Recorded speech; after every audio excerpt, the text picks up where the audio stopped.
This is Unit 6, Video 8.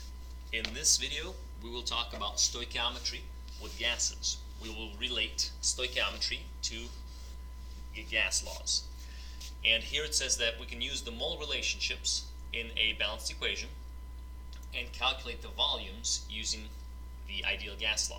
So for stoichiometry, we need a balanced equation, and here it is. And in this balanced equation, notice we have a solid, NaN3, producing a gas, N2. So we usually realize that these represent moles. 2 moles produce 3 moles of N2. And because moles is connected to in PV-nRT, moles is connected to volume from the ideal gas law, we can actually relate moles and solve for volume. And that's kind of the idea. So if we have 6.5 grams of our reactant, beginning reactant, we can do a 2-step problem and convert to moles of our gas. So we can go from grams of NaN3 to moles of NaN3. And then from there, we can go to moles of N2. Again, this would be just a 2-step stoichiometry problem. And since we've got moles of N2, we can now connect that to volume via PV-nRT. So we can say that volume is now nRT over P. All we're doing is dividing P down here, and we can solve for our volume. And if the conditions are STP, which is standard temperature and pressure, which is 0 degrees Celsius, and 1 atm, we can simply plug those into PV-nRT and obtain 6.72 liters of nitrogen gas. So we can now predict how many liters of your gas will come out if you run this reaction. And this is important because in a chemical reaction that produces a gas, you don't collect it as a solid, you usually collect it as a gas, and usually in some sort of vessel. And you can actually measure this and verify this, and we will do a lab that demonstrates this principle. Now, because volume here says is proportional to moles, we know that moles and volume are directly related. This is via Avogadro's law. As moles goes up, volume goes up, and vice versa. If volume goes up, moles go up. They are directly related. If you have twice as many moles, you have twice as much volume. We can actually use the coefficients in the balanced equation. Remember, the coefficients are the big mole numbers in front, and we can assume these to be liters. We can think of them as volumes. In other words, what we can say is that if we have 3 liters of oxygen gas, so we'll say at some sort of set of conditions, STP usually is used. If we have 3 liters of oxygen gas, that will produce 1 liter, remember there's a 1 here, of carbon dioxide gas and 2 liters of SO2 gas, as long as the whole system is at STP.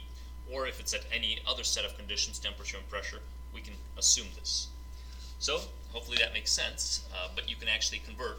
In other words, what you can say is if we have 2.7 liters of O2, we can actually convert that from liters of O2 into liters of CO2.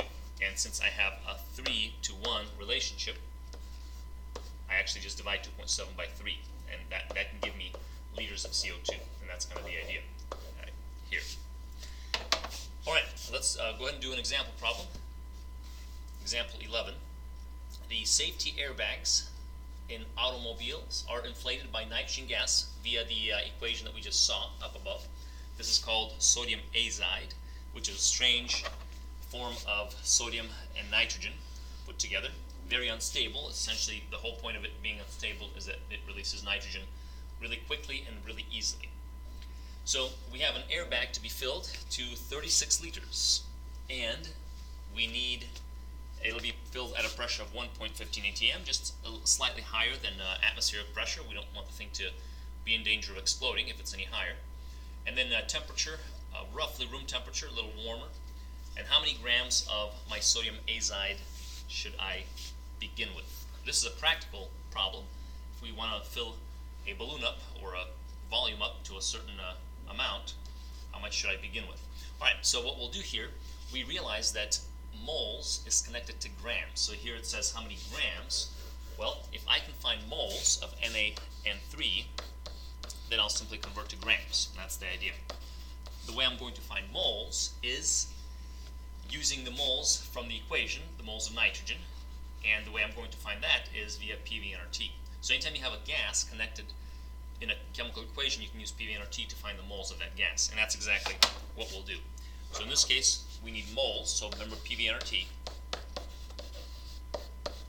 And our moles, in this case, let's solve for moles, which would be PV over RT.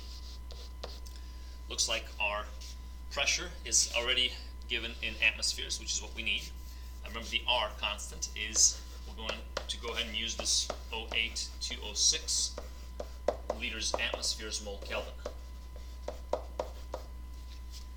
And so our temperature must be in Kelvin, so we'll have to add 226 to 273, which means our temperature should be 299 Kelvin. And looks like we're ready to go. Go and plug the numbers in. I've got 1.15 atmospheres of pressure. I've got 36 liters to be filled up. My R constant is 0.08206 liters atmospheres moles Kelvin. And my temperature is 299. So if we plug this in, we'll be able to determine the number of moles of gas. Go ahead and multiply 1.15 times 36, divide by 0.08206, and also divide by 299. So I get myself 1.687 moles of nitrogen. Now that's not what the question asks for. It asks for grams of sodium azide. So we'll do a little stoichiometry problem. Stoichiometry never hurt nobody.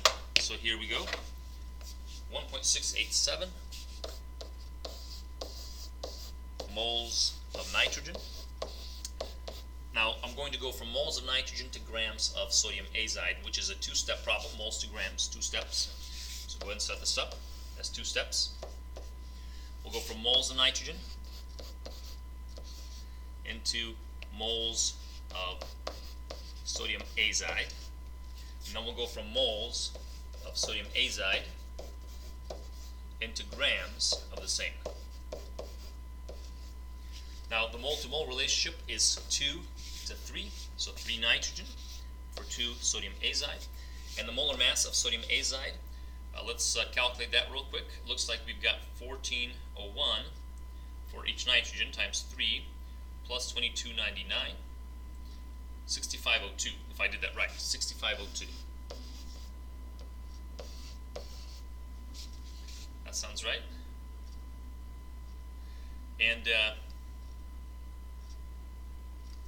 simply multiply that. So we got 1.687 times 2 divided by 3, multiply by 6502,